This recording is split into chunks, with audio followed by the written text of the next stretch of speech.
You are now entering the world of a movie review. A world full of drama, joy, ridicule, movie spoilers, unpopular opinions, and adult humor for as far as the eye can see. Welcome to An Evening at the Movies.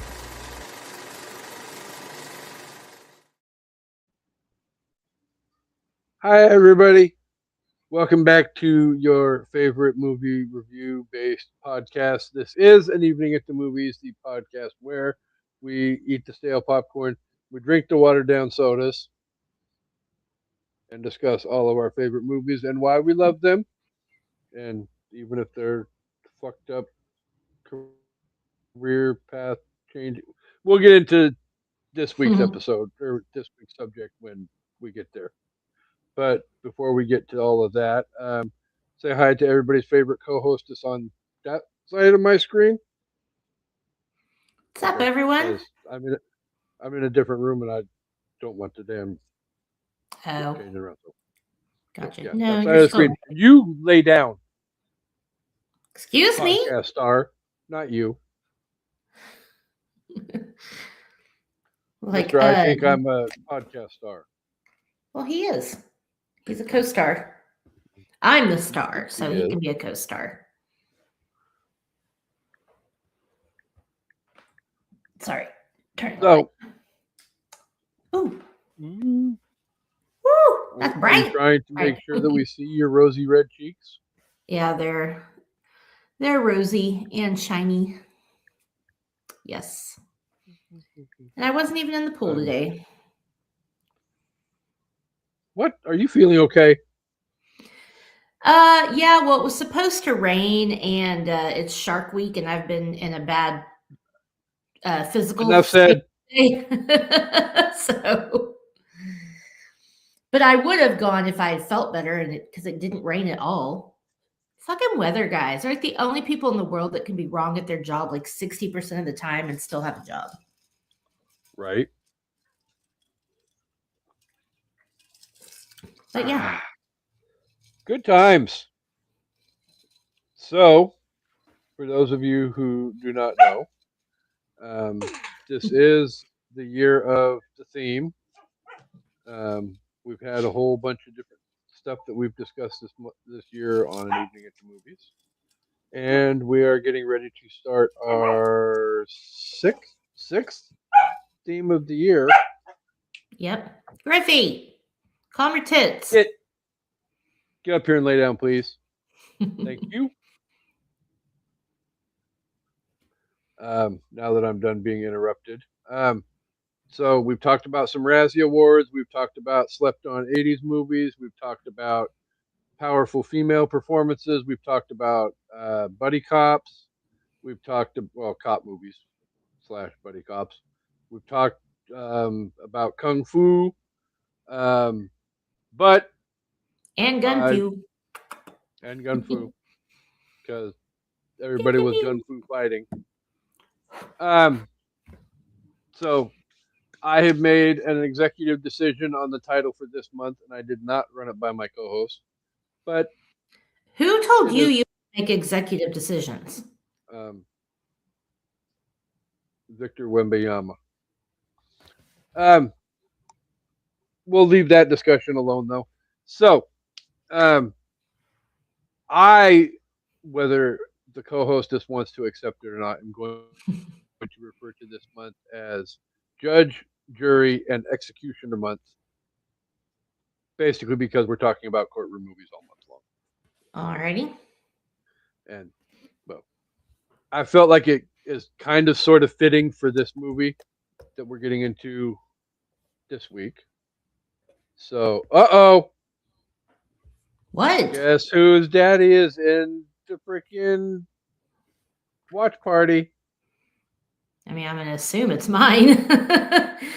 If yours was here, we'd have a whole new set of things to talk about. Rest in peace. I mean, yeah, but it would be kind of fitting. I don't see a comment. He hearted the live stream. Gotcha. So anyway. So yes. Speaking of him, real quick, it's his birthday tomorrow. So happy early birthday, Dad. And I'll be Happy talking early about you a bit. happy early birthday, sir. I want to make sure I get mine in there too because I don't want to have to go into witness protection like Chansey. And ye old unpopped colonel himself. Ye old for sure. How old are you tomorrow? Like 75? No, just kidding. 60? You are welcome, sir. 68? First of all, I know how old my mother is, and your dad better not be older than my mother. I So doubt it. I know how old my mom is because she was born in an even year, so it's easy for me to do the math. And then my dad's 2 years older, so it should be 68, or maybe he's turning 69. And I'm sure he'll tell us in a second, or maybe he won't. I mean, it might be classified.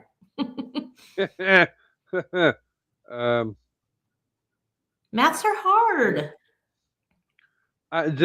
I know. I got yelled at by you last week because I did not give you the age of Jackie Chan. I just gave you the year, and you didn't want to do the math. It was like today. I was texting with Megan because I bought something for us off Taylor's website. She released a thing today, and I bought one for her, one for me, and I sent her a screenshot of the total. And she texts me back and she goes, "How much do I owe you?" And I'm like, "Literally half of the number I just sent you. Why are you asking me to do the math?" Thank God for calculators. And your dad says you are absolutely correct. Yeah, that didn't confirm anything. You're either correct that he's not going to tell you, or you're correct in that he's 68. Or 60, or 67, 69. Anyway, my mom will be 66 next month, so my guess is that he is 68 turning 69, but I could be wrong. Either way, not the point of the story. Happy birthday is the point of the story. Yeah, exactly.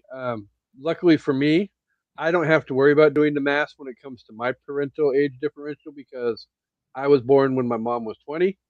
So whatever I am, add a 20, and that's how old my mom is. Well, exactly. My mom was 19, but she was born in 1960, so it's easy for me to do that math. So anyway. I don't do years. Back to courtroom, judge, jury, execution, whatever it is. Yeah, judge, jury, executioner. So yeah, we've got Liar Liar coming up. We've got dude, brain fart. Philadelphia coming up. Yeah. And then we've got My Cousin Vinny coming up. But we're going to not hold back, and we're going to get dark and evil really quickly out of the gate this week. So if you have seen this movie, you know what the heck we're talking about. And I know there are some of you out there watching that have seen the movie because you commented along on my updates and when the episode was going to air that, oh my God, I love this movie. Well, so I normally so do we, but it's fucked up. Exactly. I normally don't say this, especially about an older movie. This movie is getting close to like 30 years old. But I am going to say it this time. It came out in 1998, I believe. If you have not seen The Devil's Advocate, please stop listening, go watch the movie, and come back. Because this is a movie that if you have not seen it, I really don't want to spoil it for you. It's that good. Yeah. And technically, from the information I have, it came out on October 17th, 1997. Oh, okay. I was in college. I just remember that. So, yeah, that makes sense. So, okay. Devil's Advocate. Yay. Yeah. So, are we ready to get a little bit fucked up? Very. My bird might twitch. And I'm just going to put that out there. There's lots of people to make the bird twitch in this movie. You already forewarned me that Al Pacino, Keanu Reeves, and Hayden Fox himself, your bird is going to be twitching for probably at least the next hour. And if Delroy Lindo hadn't murdered a goat, he might be part of that conversation too. But officially, I can't condone his behavior. So I've got opinions, and I forewarned you that my opinion on Delroy is coming up. And Coach murdered 3 people, and I'm okay with it. But Delroy, I'm like, he killed a goat. I'm out. Yeah. Anyway. So, yes, but again, I will second what Amanda said, though. This is definitely a movie that if you have not seen, and I'm glad Brandy found a website to 7-day free trial watch it on before He had never seen it? Brandy never had. Wow. Okay. Or if she had, she forgot about it. So You this don't is not a forget movie that anything, you Chris. forget about when you watch No, it. you do not. You can see this movie one time and it will stay with you for the rest of your life. That it will. Spoiler alert. So, but yes, if you have not seen, please push pause, go find it, come back, finish the episode because we're gonna have a whole lot of good stuff to say about this movie. Well, good is a relative word. I'll leave it at that. This movie is great. But anyway.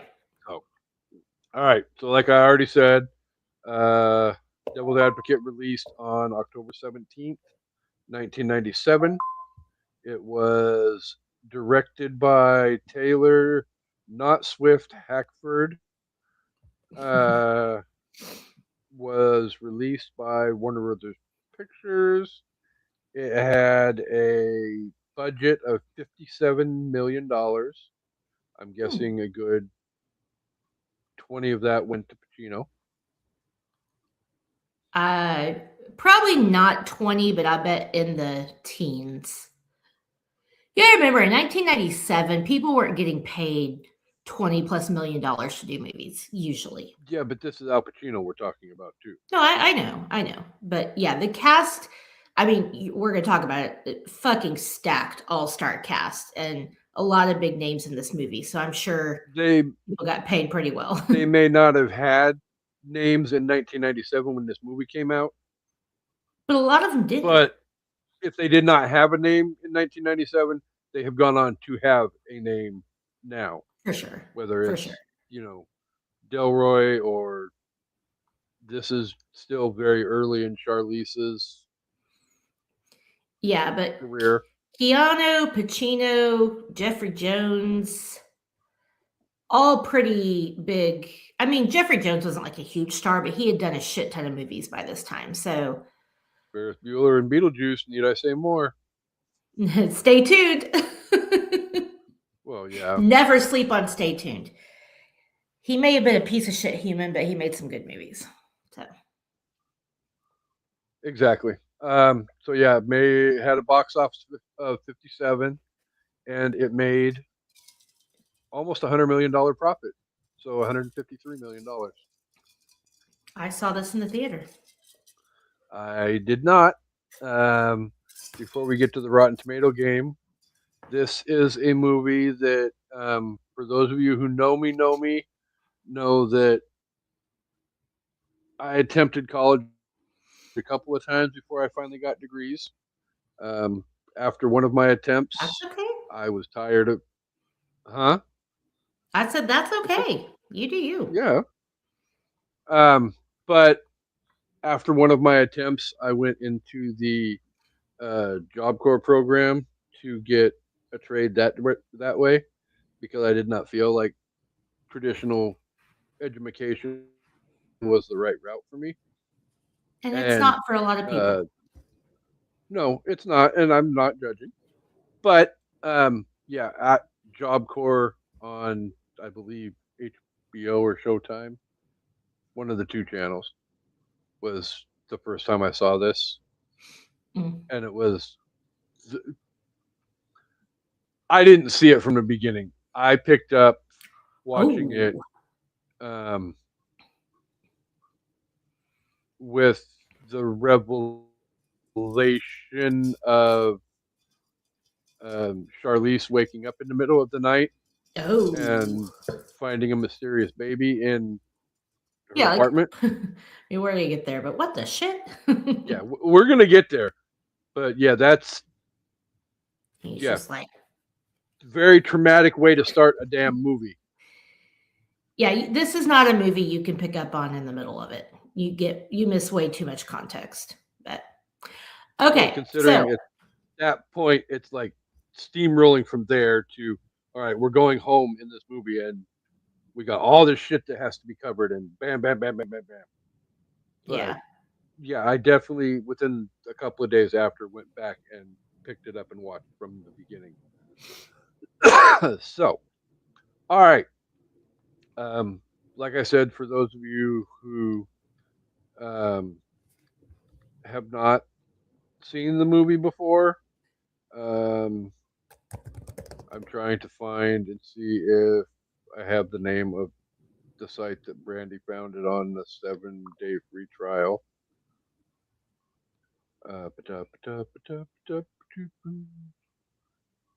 Oh, dang. What? The plot summary of this movie literally gives away the plot twist. So I'm going to have to just describe it on my own. That's rude. How are you going to give away one of the biggest plot twists of That's all time in the plot description of the movie? Fucking AI. I think that's AI. yeah, that's not acceptable. We're not doing that. 7-day free trial on Howdy. I've never heard of Howdy. God damn it. Neither Not have I. another subscription service. Otherwise, the easy way is just spend the damn $3.99 and go rent it off fucking Amazon Prime. It's worth it. So, absolutely 100%.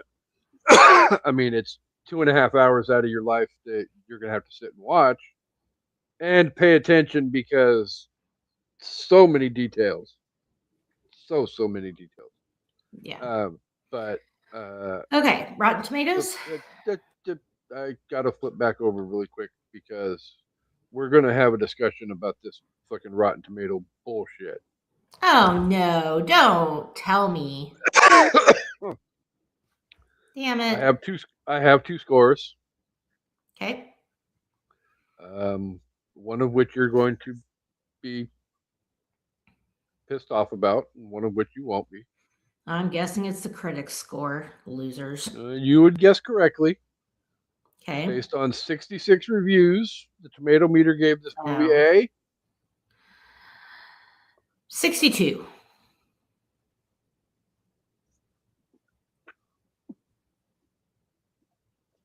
In the words of Maxwell Smart, missed it by Okay. 65%. Okay. That I don't like that, but at least I was under. I'd be interested to read what they didn't like about it. I have a few you thoughts. Can scroll down and see some of the reviews. I'm sure, yeah. I feel like this is a movie critics should like. Although there are a few plot holes, so I guess maybe that's I don't know, whatever. I don't care. They can suck a dick. So, yeah, there are some critic reviews posted on Rotten Tomatoes.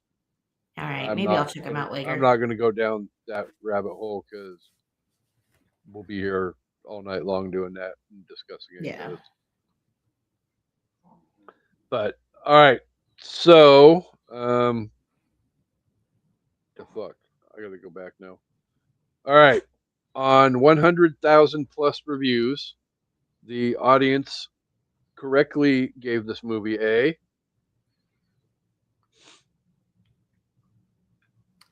86. Did not miss it by that much. Okay. They gave it a 80%. Oh, that's not high enough. Come on, you guys. That's better than 65. It is. That's true, but this is not a 80% out of 100 movie. But okay. All right. Well, so did this movie win any awards? Yes. Well, yes. So it did win the Saturn Award for Best Horror Film, which I take issue with because I don't know that I think this is a horror film, but Pacino was nominated for Best Actor, and the writers were nominated for Best Writer, and they got nominated for Best Makeup. It was nominated for a Blockbuster Entertainment Award for Charlize Theron, Best Supporting Actress. MTV Movie Awards, it was nominated for Best Villain, Al Pacino. And I guess it really is a horror movie because it also got nominated for some Fangoria Chainsaw Awards, including Best Wide Release Film. Pacino won Best Actor, and Charlize was nominated for Best Actress. So, I mean, I guess I can see why this is a horror movie. I think the demonic visions and I guess I could see why it's a horror movie. I guess just to me, it's more of a thriller, but I understand where they're coming from. So, in my expert horror squad member opinion, I feel like this movie is more horror than Silence of the Lambs is. I agree. And Silence of the Lambs is right there on that line. So, okay. Yeah. So The Devil's Advocate follows Kevin Lomax, an undefeated Florida defense attorney who accepts a lucrative job at a prestigious New York law firm run by John Milton. As Kevin obsesses over fame and winning, his wife is plagued by demonic visions, leading Kevin to discover that his boss is not what he seems. Dun, dun, dun. Edited the preconceived plot description. Yeah. We edited it to what the boss is. So, okay. So, I mean, at that point, anybody who's being a rebel and still watching, we're going to tell you. Yeah. We're going to tell you. And I mean, it's not like it's a difficult plot twist to figure out. It's not. And I remember exactly when I figured it out. So we'll get to that too. Yeah, it wasn't. Well, again, you have to remember, I started watching this movie with probably about an hour left. And no context. Yeah. And no context. So I literally got slapped in the face with who his boss is. Yeah. With all that. But yeah, well, and it's not just one thing. Once you go back and start from the beginning and just don't think about it, it doesn't take a whole hell of a lot to figure out. It's two big shocking things that you find out the boss is. It's not just one plot twist, it's two. So, well,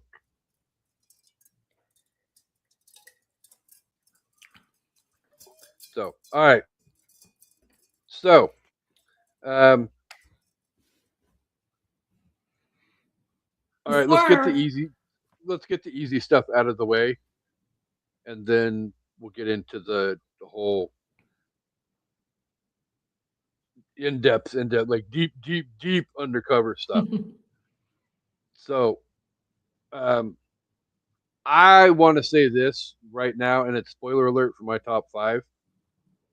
But to me, the biggest thing about this movie that fucking works and works so fucking well is Al Pacino in this role. I'm not going to say any more about it.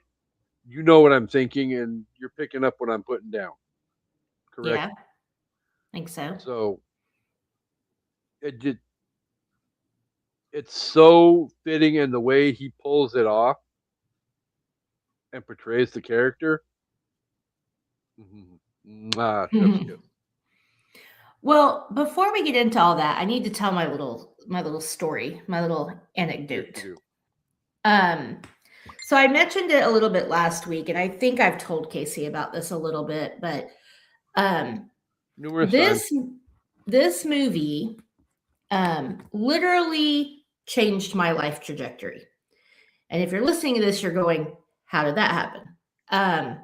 Sometimes things just happen. So for people that don't know, let's start with my dad, since he's here listening. I don't know how long he'll be here. I don't think he'll argue with me on this. We didn't have a very close relationship when I was growing up. He was in the military. My parents were divorced. I saw him a couple of times a year, and, we'd write letters, but, when I was a teenager and stuff, I wasn't interested in that kind of thing. So I was probably a bit of an a-hole about it, but The one thing that he did always do that I grew to appreciate when I got older is he did really always like, I saw it as pressure when I was young, but now I realize it wasn't. He really wanted me to be something. Like he was like, you could be a lawyer. You should be a lawyer. He was like, I can't tell you how many times he told me you could be the first female president. You're going to be the first female president. Like he would really like say those things to me. So, he really wanted me to do something. He really thought I had whatever. So I was like, okay, well, I'm going to be a lawyer. I like to argue. I'm good at debating. Um, I'm smart. I think I could do this and do it well.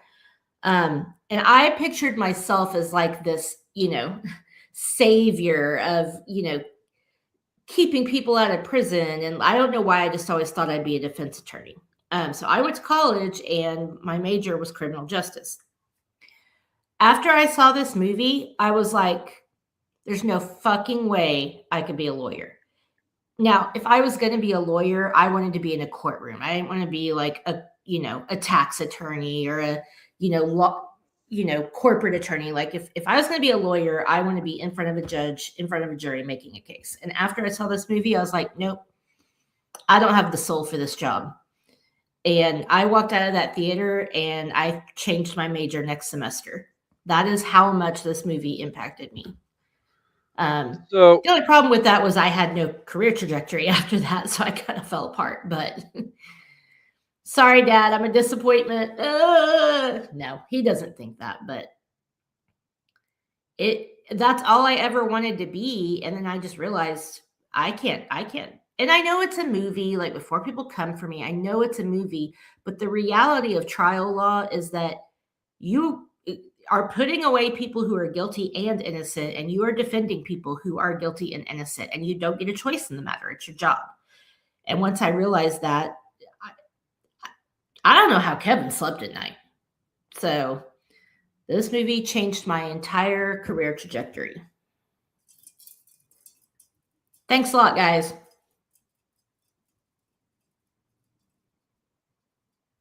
Oh, I can't hear you. It's the thing with the stuff.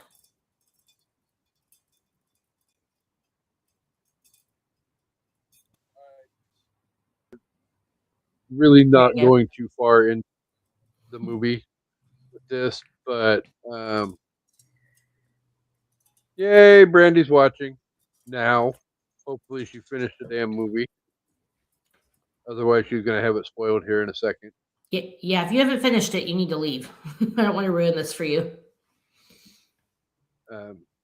She's excited because she just got her car back after having to dump almost $1,200 into it. Ooh, gross. Sorry about that. Yeah. What is IHHH? She corrected herself. Look at the next one. It was a typo. Oh, okay. Well, I mean,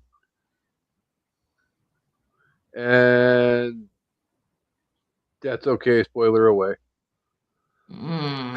If you say so, but I really, really think you should finish the movie. But I also appreciate you being here commenting. So yes. So anyway, okay. back to where I was going, because we're addressing the whole how Kevin sleeps at night, and yeah, you don't really get much more than 3 minutes into the movie before the attack of conscience literally smacks him in the face. When this movie kicks you in the teeth in the first 10 minutes. Like, it is wow. Not even 10 minutes. I mean, literally in the first couple of minutes of the movie, he's sitting at the freaking defense table next to his fucking client, who's listening to this little 10-year-old, 11-year-old, 12-year-old girl.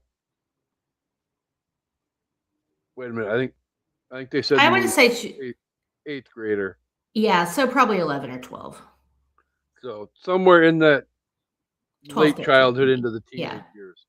But anyway, he's sitting there and he looks over at his client who literally has his hands in his pants, pleasuring himself while this child is talking on the stand. Well, that's not what he was doing, but he might as well have been. Yeah.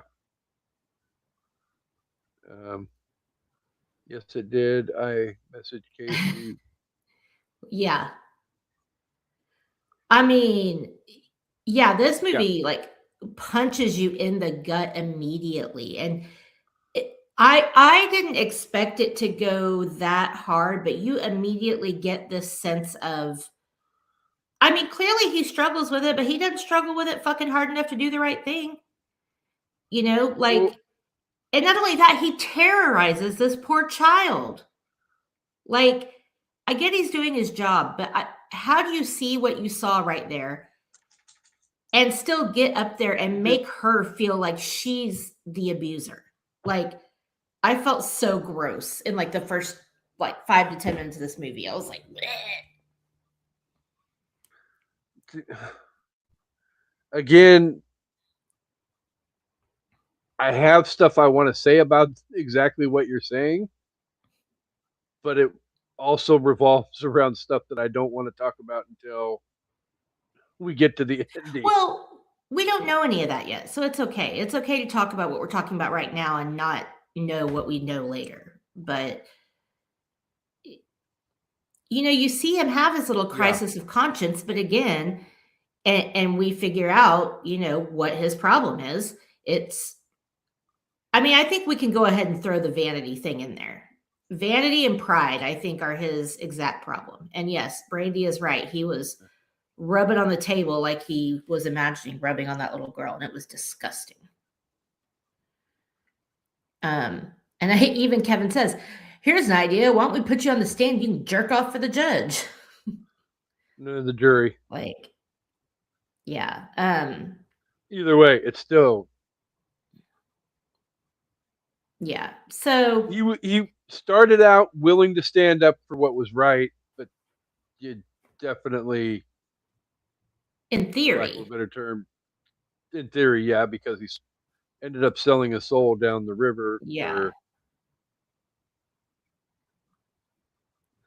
Only to find out, and this isn't really contributing to the ending, but the whole sicko pedophile thing rears its ugly head again a couple hours down the road when he finds out that the guy he was defending was arrested in Florida with a 10-year-old found in the trunk. So he graduated from sexual assault to murder. Probably because that little girl was going to tell on him and he couldn't go to trial again. That'd be too much. I feel a little bad for that actor because he looks like a pedophile. It was probably not his fault. I bet he's actually a nice guy, but he just fits the bill. I'm not going to lie. For the most part, the casting in this movie is really fucking spot on. Yeah. Like, the pedophile definitely has a pedophile look to him. Delroy definitely has that. What the hell would you call it? Voodoo. Yeah, like Jamaican underground, you know, animal sacrificing for religious reasons, which I don't think Gino has the feel and the look of who he is. We're not getting into that yet. I mean, even Keanu, who initially my gut instinct was like, whatever. He freaking Ted from Bill and Ted's Excellent Adventure. I'm not buying him as a Floridian defense attorney, but you know. Excuse me, ma'am. Did I leave my boots under your bed? Lord. It's kind of funny too, because like later Milton is like, you know, the one thing you don't have is like what I have is like they don't see me coming. And it's like, yeah, he can't help that he's hot. Like, what do you want him to do? Like make himself ugly? Well, I mean, obviously your bird thinks that Pacino's fucking hot too, so Oh, he is. whatever. Even though Michael he Corleone can get accuses it. himself of being the hand up Mona Lisa skirt. He's like, she looks back like that guy just fucked me like that. Like, yeah, he's not as hot as Keanu, but like, you're gonna see Keanu coming because he's gorgeous. Old man hot in Amanda's book. He is. I think the other thing that worked for Kevin's character in that courtroom scene, the opening scene, is that girl was extremely unlikable. She was a brat. And clearly the prosecutors did not tell her, don't lie. Like, she was completely unprepared for what she was up against. And clearly nobody Yeah. knew about the smoking gun, the note that she wrote. But again, being being unlikable or writing a nasty note about your teacher, that doesn't make you a liar. Like, and especially when she said, I just didn't want to be the only one, like that broke my heart because I know that feeling. Like, you How don't want many to think you're people the have only gone one through something what bad's that happening to.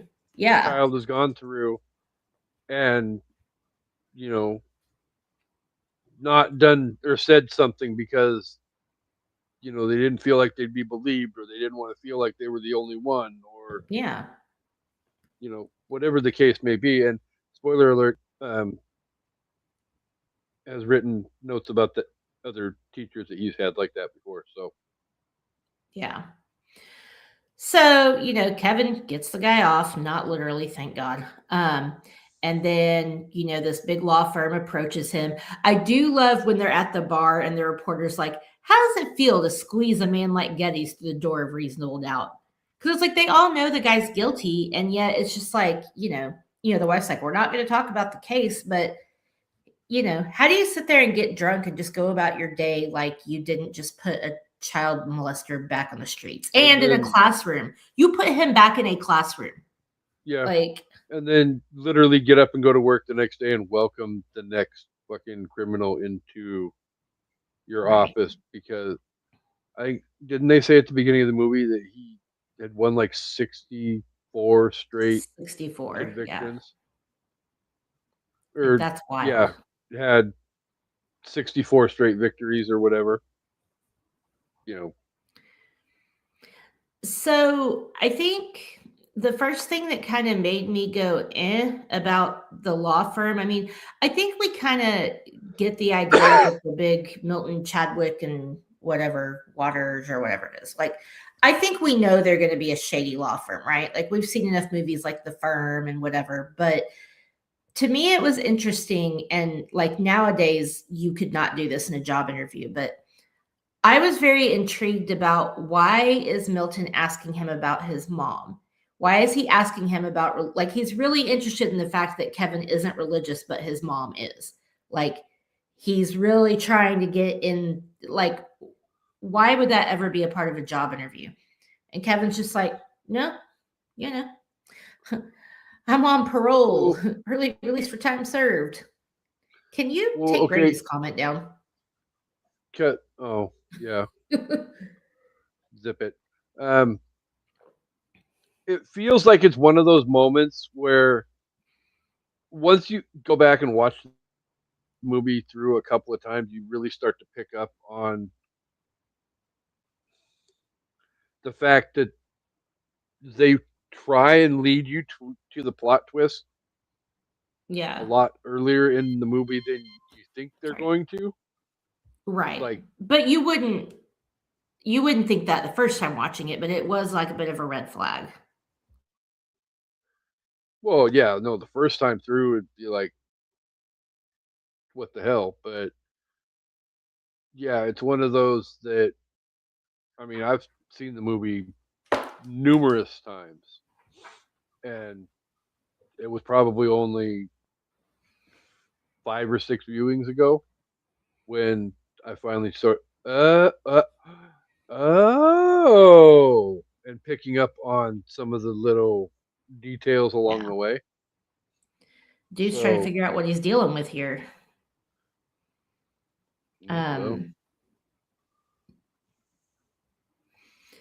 So Kevin gets the job at the big law firm, brings Marianne back from Florida. Poor Marianne. Okay, I have to say one of the things about the movie that does bug me is their accents.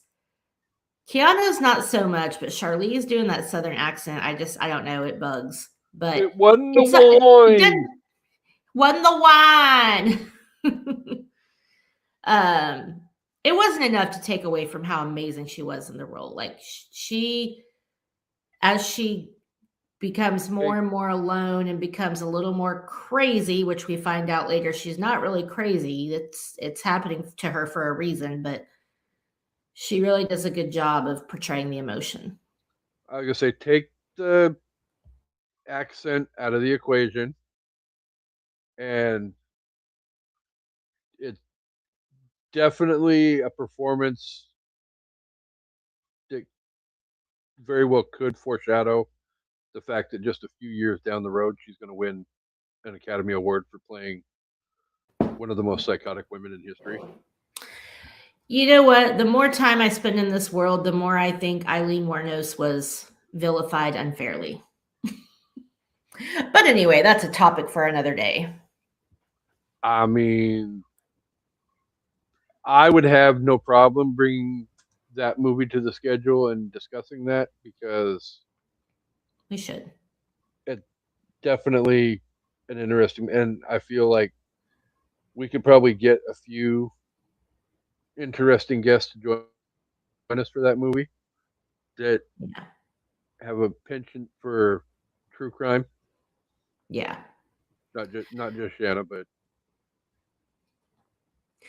So it's interesting to me, and I want to know.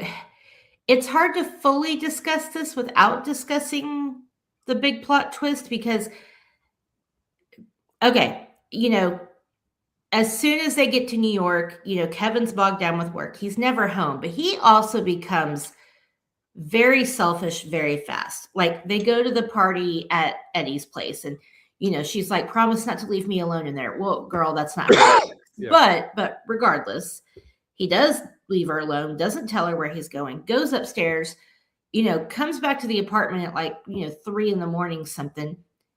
And he's not even sorry. Like he's just like, no, listen, I got this big case. I'm defending the biggest real estate developer in the city on a triple homicide. I'm doing this. I got this. I got that. And it's like, he's left her in this apartment all day long. She doesn't have a job. He's never home. And he's still, all he ever fucking thinks about is himself. And I guess, do you think that the plot thing that happens had any sway over that? Or do you think that was all Kevin? I think it's all Kevin. I mean, the opportunities were because of the plot twist, but I think Kevin's behavior was all Kevin, and that's what John was banking on. Vanity. I feel like it's definitely a case of nature versus nurture. The nature of ultimately the seed was already planted. Right. And Milton knew what he had to do to nurture the seed to blossom. But he didn't make anything happen.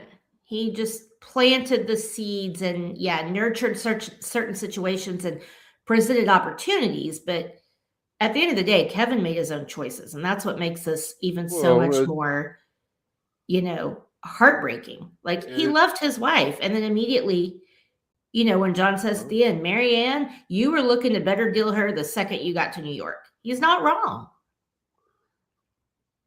No, and I mean, again, I'm not going to give away the discussion for the ending, but it all boils down to 2.5 hours of movie, and 2 words bring it full circle: free will. Yeah. So Kevin made his choices, and I get that a lot. I mean, when they go to the boxing match and they go to the bar after, he's like, he's the lead manager, lead attorney at the firm. What am I supposed to do? Tell him no? And I understand that. Like, as someone who Yeah. is married to someone with a very busy, high-powered job, I know what it's like to sit at home alone a lot. I know what it's like to be like, "Oh, well, you have to go to this dinner, you have to go to this happy hour, you have to go on this trip," and it's like, "Yes, I have to. I can't say no." But at some point, you still have to prioritize your life and your family and your not just your wife and whatever, but even your own mental health. And Yeah. Kevin, I think, was just so wrapped up in the, the glam and the glitz and the winning and the look how important I am and look how bad these people want me and look how good I am at my job. Me, me, me, me, me, me, me. Well, and he's in this powerful career in one of the most um, I wouldn't necessarily call glamorous the right word, but I mean, Yeah. No. New York is one of those cities where, I mean, it is ritzy, and I mean, you've got Broadway, you've got the restaurants and Madison Square Garden and Yeah. As he everything, says at the but top of the building, lots of potential clients down there. Like, yeah, that's New York is the place, but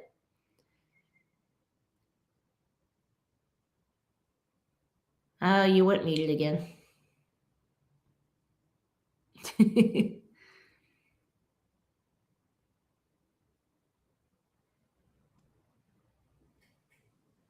so better. Yeah. Okay. So So he makes the comment about all the potential clients down there, but how many of those quote unquote potential clients couldn't afford to hire somebody that works in that law firm? well, that's fair. And that's what was crazy about the Moyes guy. When they come out, he's like, this guy lives in a shithole and he's sitting on $15 million.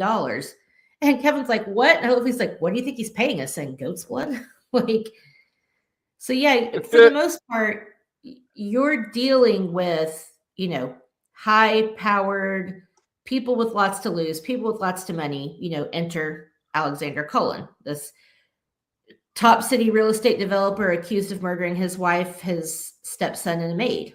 And, it's like that whole thing, then putting Kevin on it is just like he's not ready for something like that. But to be fair, he does kind of step up. He steps up and That fucking guy. ultimately ends up obtaining the damn acquittal. Well, because Kevin Even finds knowing what he himself. knows. Yeah, he finds himself back in the exact same situation he's in at the beginning of the movie. And that scene for me, the gotcha moment there, is one of my favorite parts of the movie because I did not see it coming. So Cullen's alibi is that he's screwing his assistant. Because after it comes out, there's a prenup that, he could get a lot of money, but if he cheats, he gets nothing. And then, yeah, he's screwing his assistant. So Kevin's preparing her for trial, and he's like, the prosecutor's going to do this, this, and this. So he's just firing away questions, this, that. And then he says, is he circumcised? And she just stops. Because she doesn't know, because he's not fucking her and she's lying for him, which again, who would do that? But what's one of my favorite quotes. You've been polishing his knob 3 times a week for 6 months and you don't know whether or not he's got foreskin? But here we go again. He's got a point. Kevin knows she's lying. And what does he do? Puts her on the fucking stand anyway. Right after the acquittal.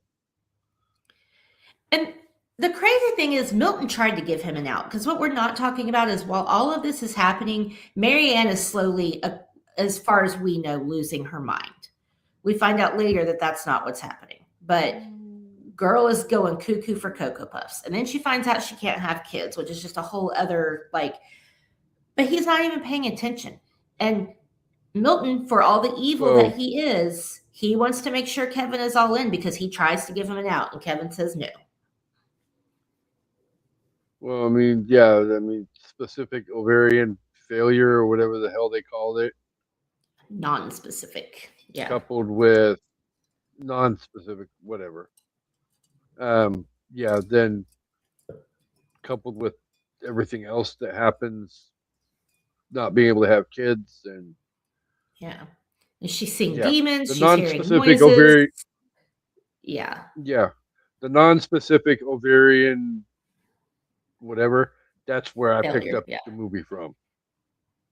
So I'm That's not crazy. going into what you see before you get that revelation, but nope. Yeah, I mean, she's having a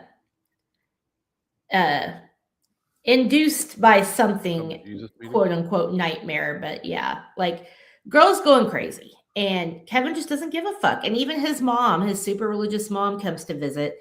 So, okay, hold on. Let's go back for a second.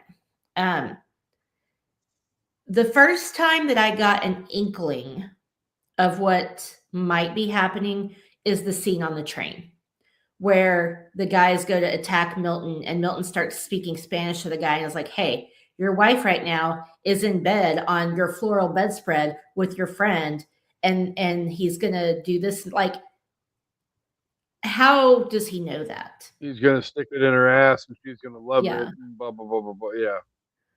I love There's that a he's whole like, long put that specific knife away. description. Yeah. Like, put that knife Or away. put it And I'm like, somewhere he's that going to you go can- put that knife into his wife. That's what he's going to do. Yeah.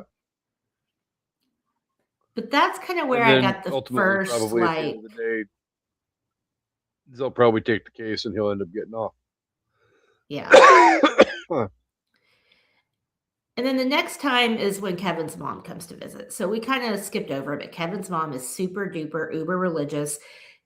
Kevin thinks that his father died before he was born, never knew the guy. And that scene where she meets Milton outside the elevator, the way she's looking at him, and then he's like, this isn't your first time in New York, right? And she just like deer in the headlights, and then Kevin answers for her. And I'm like, that's when I really started to pick up on the first of the two big plot twists. The second, that's where I knew. I mean, are we ready to say the first part yet, or do we want to keep waiting? That Milton is Kevin's dad? Yeah. Okay, so yeah, there it is. Milton is Kevin's dad. So evidently we were ready to say it because I just said it. So, well, clearly. Band-Aid, ripped it off. Oh, he's not just his dad. There's more to come. But that's where I first was like, yeah. Yeah.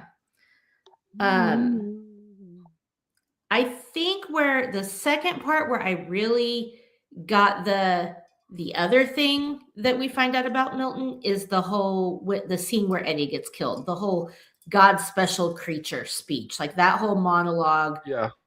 With Eddie getting killed by they're like runners, then they go invisible, then they're all of a sudden homeless people with like these ghoulish faces beating him to death. Like, coupled with Marianne having already seen on her friend's face and like, something demonic is going on here. So what is it? I mean, the neighbor across the hall likes to get naked in front of Marianne and transform her face and yeah. And then don't get me started on that psychotic fucking psycho bitch secretary Pam. Oh yeah. So yeah, Marianne's seeing all this shit. Okay. You know what? One thing is interesting to me. I wish, and I think it's a plot point that they just like glossed over because nobody cared enough. There was too much other stuff going on. Why would Cullen ever have access to his stepdaughter? He's like, I only get to see her an hour a week, and and I love her more. Like, no, she would be with the dead wife's family or her own father or something. Like, why does he get access to her in any kind of way? But Yeah, we find out not only did he kill his wife, his stepson, and a maid, but he's also fucking his 14-year-old stepdaughter, who went from a little schoolgirl to a Lolita real fast. Yeah, big time. When she showed up at the funeral, I was like, that kid's 14? Yeah. Again, there's a whole concept of inappropriateness in this movie. Finding that out was Just so disappointing. that. Because it wasn't, I mean, yes, he's obviously Yeah. an abuser, but like she's also into it. Now, I'm not blaming her because she's 14. What the fuck does she know? But it's like, did they plot it together? Like, did he tell her, I'm going to kill your mom and we can be together and have all her money? Like, when they're sitting at the funeral and he's like, just barely, first of all, bold, dude, to put your finger down the back of her dress with people behind you, fucking bold. But I guess he's like, I've already been acquitted. Yeah. What can they do to me? Well, you could still get Double charged with, jeopardy. you could still get charged with statutory rape, my dude. Well, Or yeah, just because he was regular only rape, 'cause charged. that's what it is. He was only charged with murder. He wasn't charged with the other. So, Well, yeah, because nobody knew. But yeah, again, Cullen, just a complete evil monster. And it's, Kevin realizing again, he let a child molester go. Like seeing that, at the funeral, it's like, well, I mean, it eh, boils down to the fact that even sitting there and putting two and two together, he sees Cullen morph facially into Geddes, which is yeah, the table molester from the beginning. yeah. I love the funeral scene when Kevin's out there and the FBI guy is talking to him or whatever, and then Milton is inside. This is where I finally figured it out for sure. He's going to stick his hand in the holy water. The smile on his face, he's like, and then the water starts boiling. I think Yeah. if you haven't figured it out by now, that's when you figure out what he is. So, since I revealed the second plot twist, Call would me you like to reveal the first plot twist? Yeah. Or would you like to What? hold on and wait till later? No, we can do it because I think we got to start talking about it. And Kevin's like, "What are you?" Oh, I go by so many names. He's like Satan, but he's like, "Call me Dad." Love that part. So, yeah. Yeah, Milton is the So- devil, literally. Which definitely is probably of the two the biggest plot twist of them all. Well, yeah, Yeah. the dad and the devil. Those are Well, and it's where the fitting name for the movie comes into play then, because I guess Kevin would be the devil's advocate. yeah. And then sadly, we have to move on to Marianne taking her own life after she tells Kevin that Milton raped her. And he's like, no, Milton was in court with me all day. And yeah, we clearly think she's gone Again, batshit crazy. Red flags all over the place. Yeah. I So mean, poor Marianne kills herself. And Keanu's acting in that scene. Oh my God, it's so good. It's so good. well, okay. She didn't just kill her. I mean, the suicide was fueled by psycho bitch fucking Pam too. Yeah. Because But I she's don't. all, here, take a look in this mirror, and then she's sitting there over her shoulder, and she does the fucking creepy demon face Yeah. transformation, and freaks And then she just Marianne out, stands and back. smashes the mirror in her face, and knocks her out of the Yeah. room, and then she's, ooh, I got a sharp shard of glass, right in the neck. Yep. Poor Marianne. And then, of course, that's when Kevin's mom tells him, Milton's your father. Ugh. That whole Well, yeah. scene was just so heartbreaking. Well, it's the discussion with Kevin and his mom is not a short discussion either. They're like, we're gonna tell you, and they keep having this conversation, and it's like, get to it, lady. We have a feeling at this point what you're gonna tell him. Fucking tell him. And then finally, we already know. After his wife kills herself, it's like, he's your father, and it's like, okay, we kind of sort of knew that, and you had to take this long to fucking say it. And then he's like, he's a little more than that.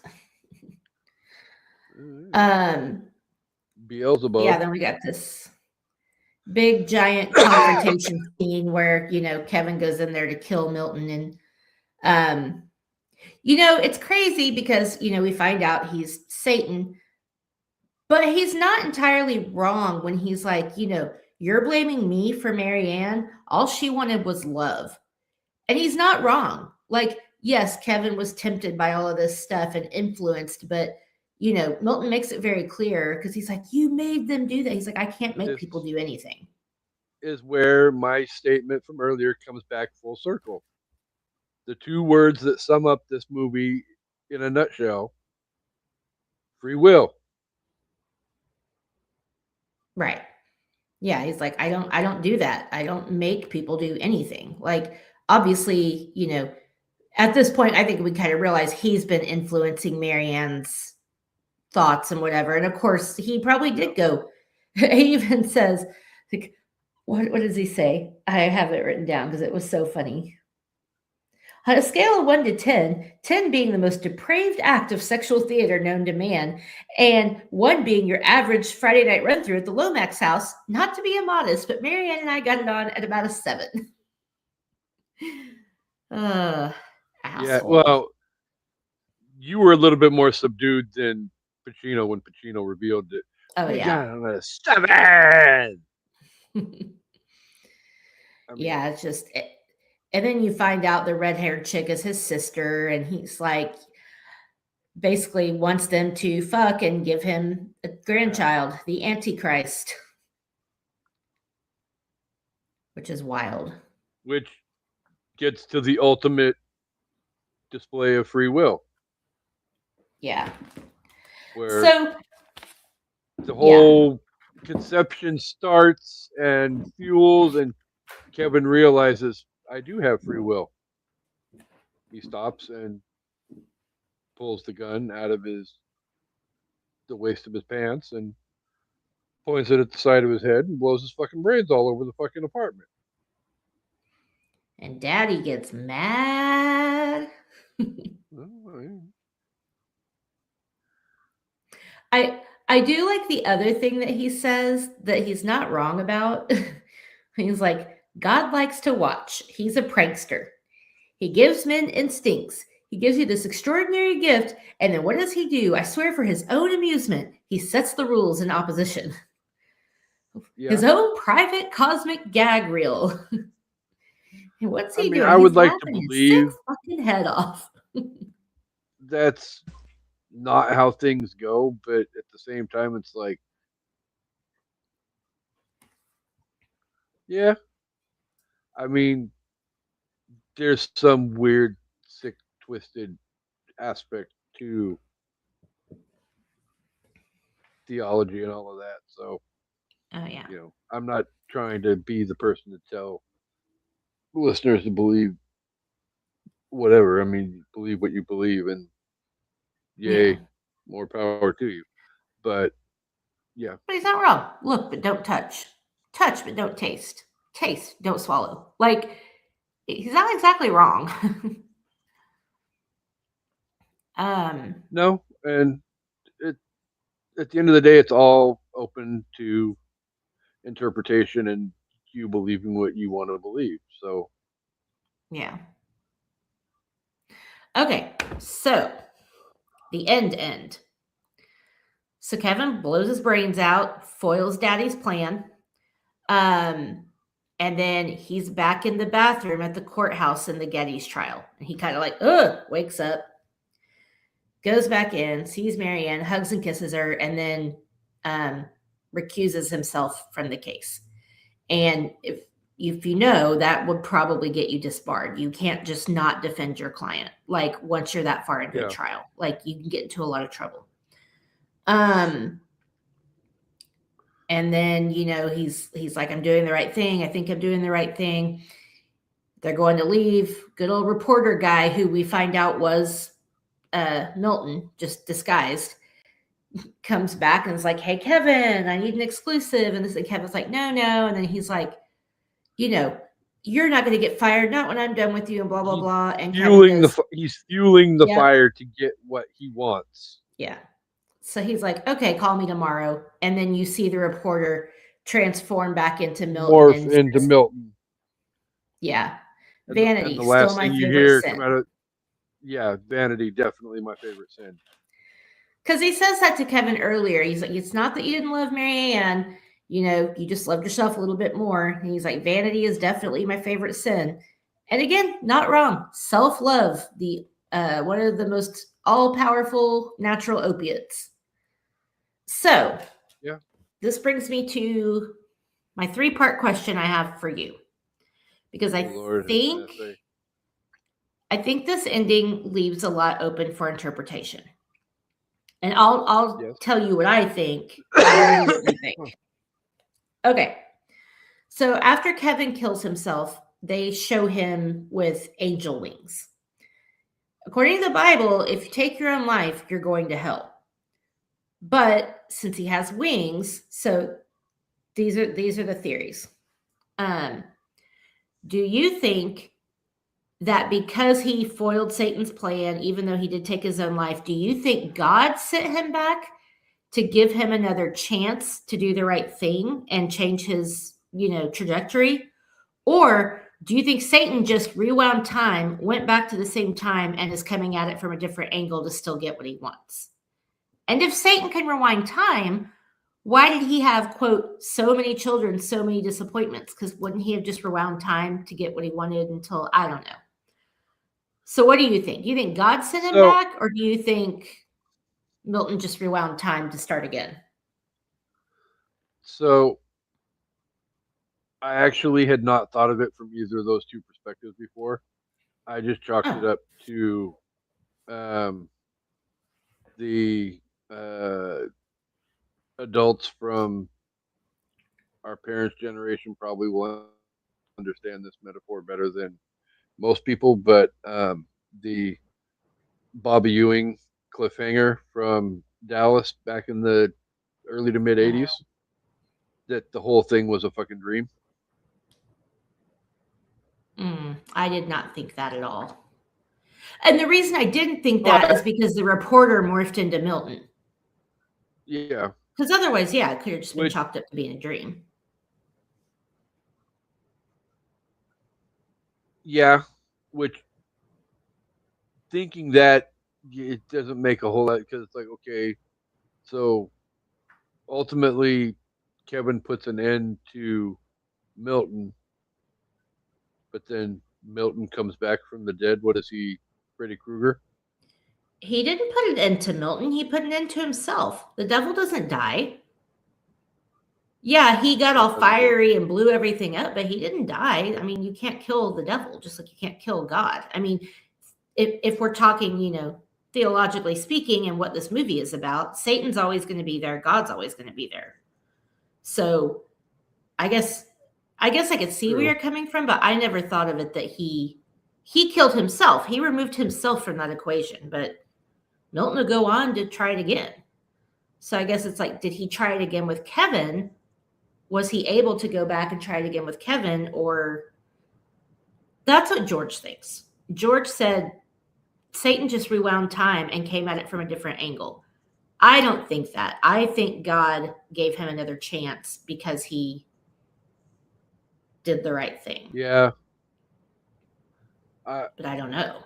If I'm thinking about it from those two perspectives, I would like to hope, but to believe that, it's God giving Kevin a second chance to put the wrong things right, to steal a line from my favorite movie of all time. because everything got so fucked up in so many different ways from the start of the movie on till Yeah. Kevin blowing his brains out. Which That- then begs the question. Oh, sorry. No, go ahead. Oh, sorry. I was just say leads me to my next question. Do you think Kevin actually changed his ways?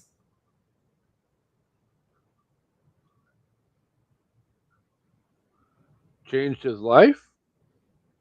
Did he change his trajectory in life? Meaning, was he going to keep being that lawyer? Was he still going to be wooed by, like, let's just assume he can't be wooed by Milton again.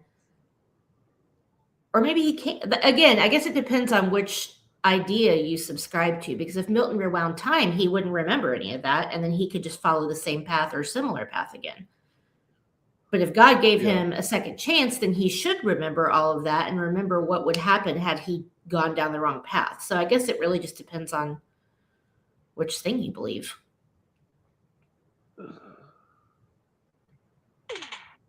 Yeah, and it definitely looks like he's starting to go down the right path by, whatever. I'm this is done and over with. I'm gonna be disbarred. Blah blah blah blah blah. I'm not gonna do the interview and blah blah blah. But yet the reporter keeps pushing and pushing and pushing and pushing, and he caves in and he's like, "Call me in the morning." Right. And it's like, you were headed down the right fucking road, and then you just took a hard left-hand turn to cut back across the median to ultimately corrupting your soul again, motherfucker. And that's why it's weird, because for me, while I subscribe to the idea that God gave him another chance because of what his sacrifice, I still think Kevin followed a similar path.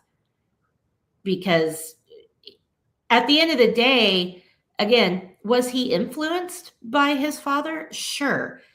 But at the end of the day, he made his own decisions. And Milton even tried to give him a couple of outs just to make sure he was all in. He wasn't giving him an out because he wanted him to take an out. He was giving it to him to make sure he was all in. Like, I get that. But at the same time, Kevin could have taken it. Kevin could have changed his mind at any time. And I just don't think he's built that way. I think at the end of the day, he's still the son of Satan, and he still has the vanity, So I don't know. Like Milton said numerous times in that movie, free will, it's a bitch. Exactly. But yeah, no, there's numerous times that he forewarned him, when the shit started going wrong for Marianne after taking the murder trial with Cullen, or for Cullen, and he's like, "Okay, I'm taking you off the case. Mm-hmm. You need to, fix your family. You need to be there for your wife. Blah blah blah blah blah." And he's all like, "No, I'm afraid that if you take me off of this case, she'll get better, and then I will hate her for it." Yeah. And it's still, he's putting the little seeds of, as much as he says at the end, "I'm not a puppet master," he really, in a way, is still the puppet master. He's holding the strings. He is in all the ways he can be, yeah. Yeah, but he's not forcing Kevin to do this and that by pulling certain strings. The free will aspect is still there. Yeah, because at the end of the day, Kevin's the one that's like, I just need to finish this case, get through it, then I can help Marianne. Like, he's very much, then I can help my wife. Then I can, no, that's not, he didn't tell you that. He didn't put that in your head. That's how you Look at your wife and your relationship and your career. Again, he's in love with himself. He's high on the winning. He's high, when Milton said, "What did I say to you? Maybe it's your time to lose." And he was like, "I don't lose. I win. I'm a lawyer. That's what I do." And Milton's like, "Arrest my case." Like, that's it. Like, yes, he was influenced, but at the end of the day, his free will made him make the choices he made. And I think he would make them again. It's not an excuse for his behavior, but look at who half of his DNA came from. Well, right, exactly. Oh, that's the other thing. So if Satan can just be out there like a human impregnating people, couldn't God be doing that too? Makes me wonder if there's like half Jesus is running around. And where are they at during all this? Not helping Kevin, that's for sure. Interesting question. To me, that's a plot hole. Huh. How the fuck does Satan physically go out as a human and work inside the world and impregnate people and do all these things? Like, again, you're using your imagination. Obviously, it's fiction, but yeah. Yeah. So, I mean, they do kind of sort of off topic, but I mean, it comes into play throughout the 15 years that Supernatural was on TV, where you do have demons playing their role, but then you also have angels pulling their little puppet strings as well. So, yeah, but that's a whole another complicated 300 episode long ordeal. So, yeah. No. So, all right. Ready for That top was a lot fives? of information to process. Yeah, It was. I think we pretty much covered it all. I did not rank mine yet. You want me to go while you rank yours? Yeah, why don't you go first? I wrote all my choices down, but I didn't rank them. Oh, well, shame on you. All right. So, spoiler alert, like I said, spoiler alert. I have top 5 devils from movies. My favorite devils throughout movies. So nice. I have 2 honorable mentions and 5 obvious choices. Honorable mention number 1 is Harvey Keitel from Little Nicky. Love it. There's just something about bending Hitler over and turning a pineapple upside down. Woohoo! That is funny. And then honorable mention number 2 is going to be, I guess you could say loose interpretation, but Leland Gaunt from Needful Things. Oh, yeah. Good one. So, number 5, shout out to an episode that we did a few months back on An Evening at the Movies, Rosemary's Baby. Mm-hmm. Let's see. We're going to get a little bit animated with my number 4, but it's not necessarily directly a character. I mean, it is a character, but it's the segment of Fantasia called Night on Bald Mountain. If you've seen Fantasia, you know exactly what I'm talking. It's like literally like the devil is the peak of the mountain, and he's pulling all the puppet strings and making the things happen throughout the performance. So I had 2 until I was looking for one more spot, and I actually cheated and Googled, and it popped up, and I was like, "Oh, that's actually not a bad one." So yeah, number 3, Tim Curry from the movie Legend. Oh, wow. It's a deep cut. It is a deep cut, but Tim Curry being pure evil and sign me up for that shit because Always. yeah. Number 2, I'm torn between number 2 and number 1 because for various reasons, each one of these could easily be number 1. Yeah. But I think I'm going to control my hormones, and Elizabeth Hurley from Bedazzled will be number 2 because that's a hot fucking devil.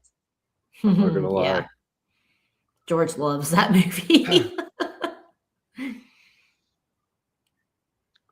Yeah, and then number 1, like I was trying to say earlier but not say earlier, number 1 is John Milton from The Devil's Advocate. Al Pacino just encapsulates the perfect sleazy, snarky, Yeah. all the grimy, slimy adjectives that you would imagine as the devil. Just, he takes the ball and he fucking runs it right up the middle. How the hell did you leave off George Burns? He plays God and the devil in the same movie. Talk Love about it. being bipolar. Yeah. Oh God, you devil. I still love those movies so much. All right, good list. So, what do you have for a top 5 list? Inquiring minds want to know. Yes, I went with my top 5 movies that altered my brain chemistry, that changed the way I look at certain things in life, for whatever reason. So I have 3 honorable mentions. The first one is Diary of a Mad Black Woman. That movie, like, she just goes crazy the way we would all want to go crazy if our husband fucked us over the way that guy did. That guy deserved what he got. Second one, What Dreams May Come. I just thought, I don't know, just one of those movies that kind of changes how you feel about love and marriage and relationships and all that. Oh, sorry, I have 4 honorable mentions. Third one, My Sister's Keeper. Did you say Requiem for a Dream? No. I said What Dreams May Come. What was the second one that you said? What Dreams May Come. Oh, okay. Robin Williams. Oh, yeah. No. That. Yeah.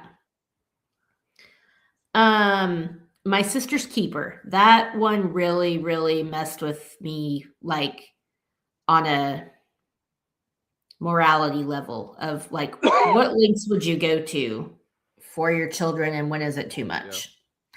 Yeah. And then Pay It Forward. That was just another one that really, like, you know, I don't know. I can't explain it. Just change the way I look at life a little bit. So long. I know. I haven't either. Mostly because I cannot stand Helen Hunt. I really don't like her. There are only a few of her movies that I'll watch because they're so good. That's one of them. Okay. Number 5 is Sliding Doors. If you haven't seen that, it's an old 90s movie. Not a lot of people know about it. It's Gwyneth Paltrow. And it's basically her life goes in 2 different directions based on one day she makes the train in one scenario and the other scenario she doesn't. And it really makes you think of, like, how one decision, one missed opportunity, one moment can change your entire life. Number 4 is Eternal Sunshine of the Spotless Mind. Really changed the way I look at love and relationships, like all relationships, not just romantic ones. And, you know, like, would you want to have something erased from your memory to not, you know, have to endure the pain and, you know, also kind of how relationships can change so gradually that you don't even know they're changing. Kind of a wake-up call. Number 3 is Gone Girl. that one really, and again, I read the book first, but oh, I should have prefaced this with I am going with fiction here. There's plenty of based on true stories stuff that would work for this. I'm going Yeah. straight fiction.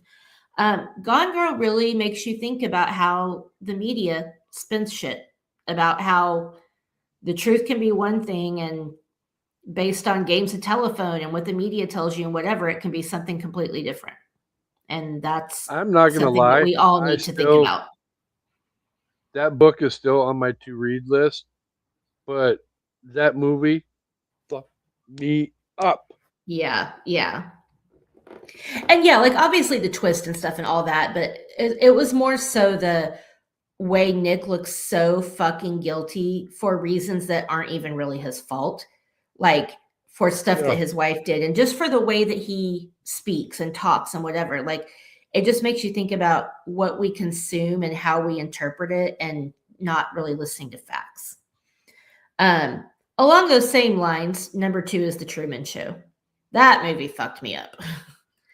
Like, what? Can I guess what your number one is when we get to it? Gee, I wonder what my number 1 is. What do you think my number 1 is?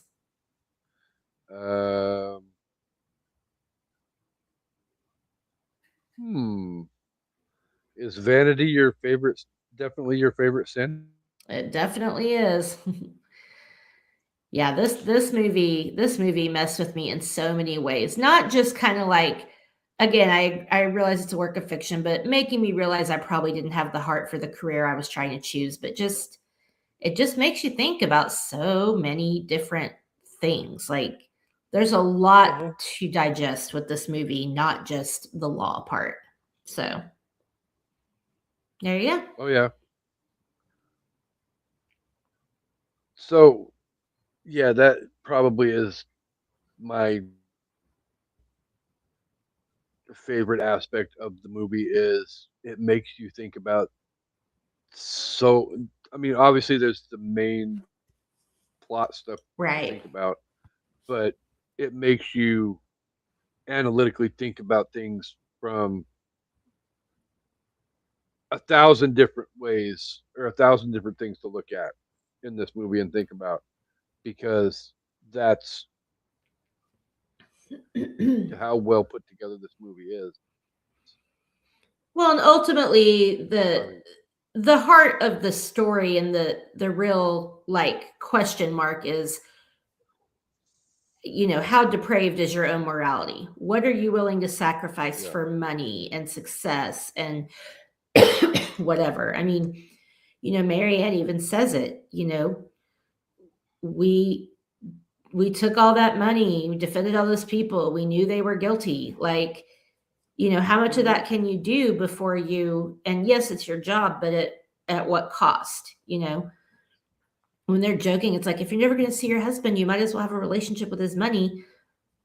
But when is enough money enough? When does it become not a blessing but a burden, Like how much of your own morality and relationships are you willing to sacrifice for, things that ultimately aren't going to fill your cup at the end of the day?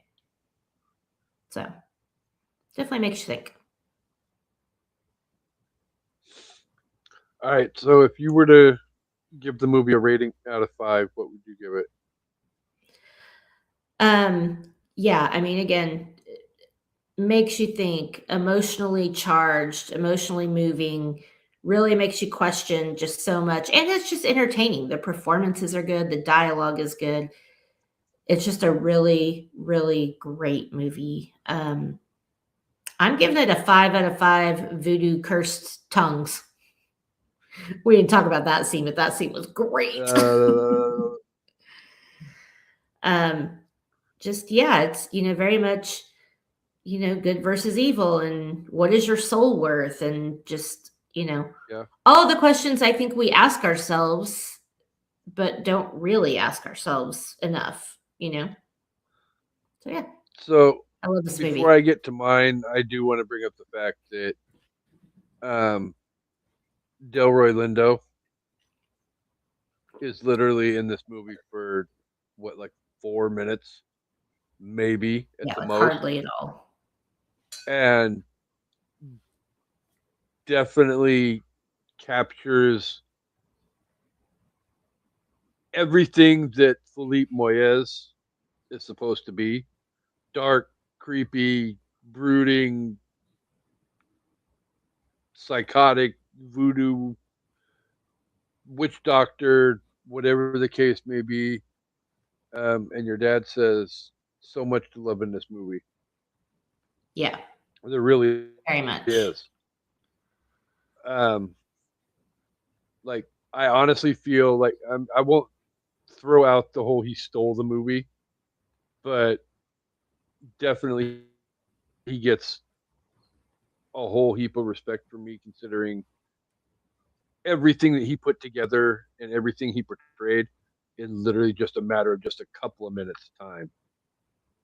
It takes a Yeah, special kind of actor to be able to do that, and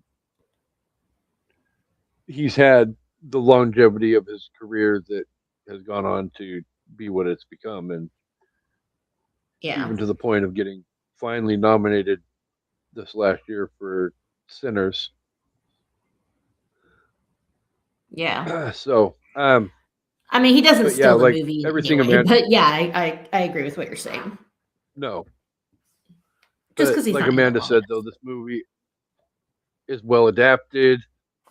Because evidently I never paid attention to the credits before, but it is adapted from a novel. I might have to go read that. Uh, I don't know if I want to. I feel like if it's a Shining thing, then that'll hamper how I feel about the movie going forward. But Yeah, to each their own. Um, it's well adapted. It's really well. I mean, with the exception of probably Kevin and Charlize's accents, it's well acted, well yeah, directed. I mean, it's thought provoking. It's mind fucking. It's everything that you would want from a great movie, all rolled into one. So yeah. I'm going to give it um, 5 out of 5.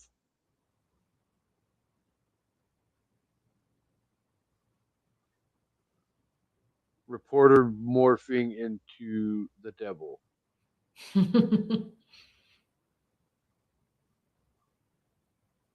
There you go. So only because I was going to go a different direction with my 5 out of 5, but Were you gonna go somebody. babies playing with intestines? Oh, I took yours. I'm sorry. So spoiler I alert: thought that was like. next week, I'm going first with my 5 out of 5. Damn it! So Oh, you I can't already incriminate have me. mine picked out. So, okay. Well, I'll let you go first and I'll have a Zip backup it. just in case because I already have mine picked out for next week. It's going to be. There's a wealth of different possibilities for next week's episode. Yeah, I doubt we're going to have the same one, So, but I do already have mine. Okay. Well, this was well, good. This was a good discussion and we go meet each other a lot, big time anyway. that's So, true. That's true.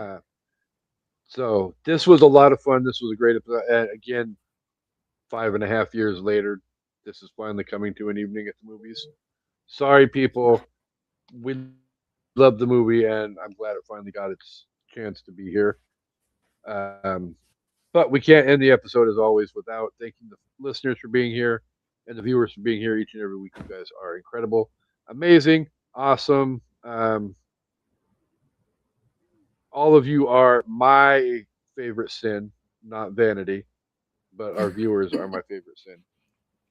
So, Whatever. Mine's gluttony. Give me all the food. I'm just kidding.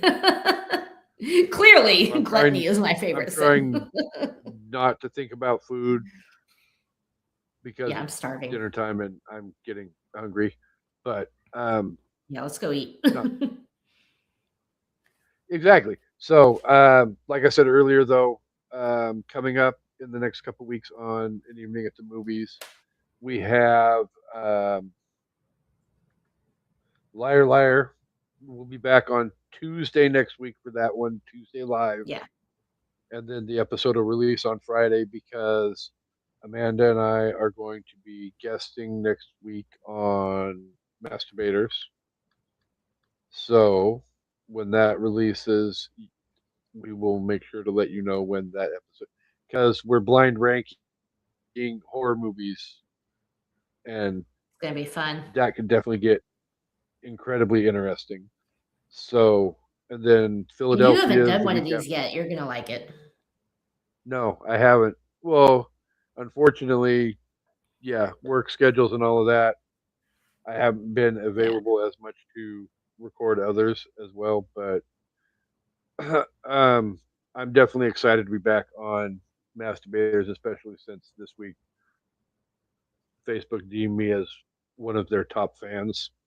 So, and then we'll close out Judge, Jury, and Executioner month with my personal favorite courtroom movie, My Cousin Vinny. That's gonna be a fun one. So, yeah, I love that movie a lot. And then, really quickly, Idea? not giving you all the details, but something to look forward to. We've got musicals coming up in July, magical movies coming up in August. Obviously, September, Stephen King Birthday Bonanza. October is Halloween Horror Fest. November, movies about animals. And then Christmas movies in December. So there's what you have to look forward to for the rest of the theme of the year. So lots of good Can't believe it's stuff. already June. Huh? Oh, I said I can't believe it's already June. Like, can't believe we're already 6 months Yeah.